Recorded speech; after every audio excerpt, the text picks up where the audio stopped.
দোকান আড়াল করে মণ্ডপে ত্রিপল লাগানোর প্রতিবাদ করায় হামলার অভিযোগ।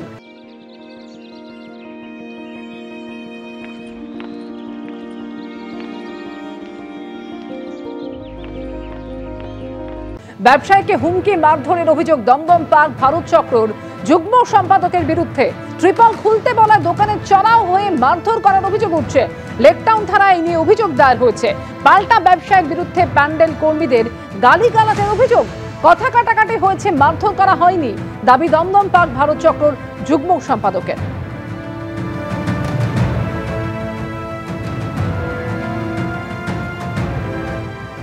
আমাদের এই শোরুমের সামনের দরজাটা বন্ধ করে দেওয়া হয়েছিল। এখানে ওরা বিজ্ঞাপন লাগাচ্ছে।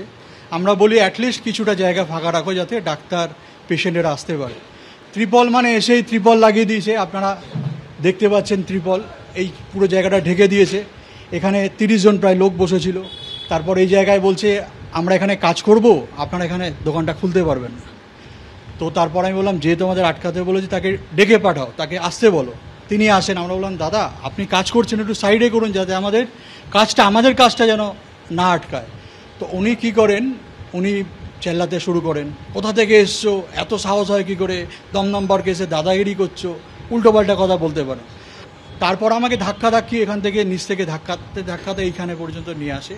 আমি রীতিমতো ওনাদের কাছে এরকম হাত জোর করি। আমি বলি আপনারা শান্ত হন, বিষয়টাকে শান্ত করুন। তো কে শুনবে, কে? এবার পুলিশের ওখানে গিয়ে বলছি স্যার এরকম ঘটনা হয়েছে। বলে তারা বলছে উনি তো খুব ভালো লোক, আমাদের কাছে মিষ্টি পাঠান। এবং আপনাদেরকে মিষ্টি দিতে পারেন, কিন্তু উনি আমাদের কাছে মিষ্টি নিয়ে আসেননি। আতঙ্ক মানে এটা তো আতঙ্কের মতোই। আমরা তো ব্যবসায়ী, আমরা কোনো গুন্ডা বদমাস বা আমরা কোনো রাজনৈতিক বড় ব্যক্তিত্ব যে আমাদের মানে সব কিছু সহজে আমাদের হয়ে যাবে সেরকম তো নয়। আমাদের খেতে হয়। ওনার নাম হচ্ছে প্রতীক চৌধুরী, উনি সেক্রেটারি ভারত চক্র ক্লাব। আমি ওনাকে, উনি যা কার্যকলাপ করেছে নামটা নিতে আমার ঘৃণা করছে। আমি ওনাকে দুষ্কৃতী বলছি। তার সামনের দোকানের পুরো গেটটা, সেটা 14 ফুটের আছে, সেটা পুরোটা খোলা। সেকেন্ড যে দিকের গেটটা আছে তারও 8 ফুট মতন খোলা। শুধু 6 ফুট রাস্তার ওপর, দোকান থেকে 10 ফুট দূরে যে রাস্তার ওপর নর্মাল গেটগুলো হয় সেরকম গেট তৈরি হচ্ছে। উনি সকালবেলায় গরিব মানুষগুলো যারা ওখানে গেটটা বাঁধছিল, লেবারগুলো, তাদেরকে গালাগালি করে বলে যে এখান থেকে সব সরিয়ে দাও। আঙুল তুলে আমাদের পাড়ার লোকদের সাথে যখন কথা বলছেন তখন আমরা ওনাকে প্রতিবাদ জানিয়েছি। উনি যখন আঙুল তুলে আমাদের দিকে তেড়ে এসছে তখন আমরা ওনার দিকে তেড়ে গেছি, কিন্তু ওনার সাথে কোনো মারধর করা হয়নি, কথা কাটাকাটি হয়েছে। আমি জানি না ওনার কি অভিসন্ধি আছে বা উনি কীভাবে এই জিনিসটাকে করছেন।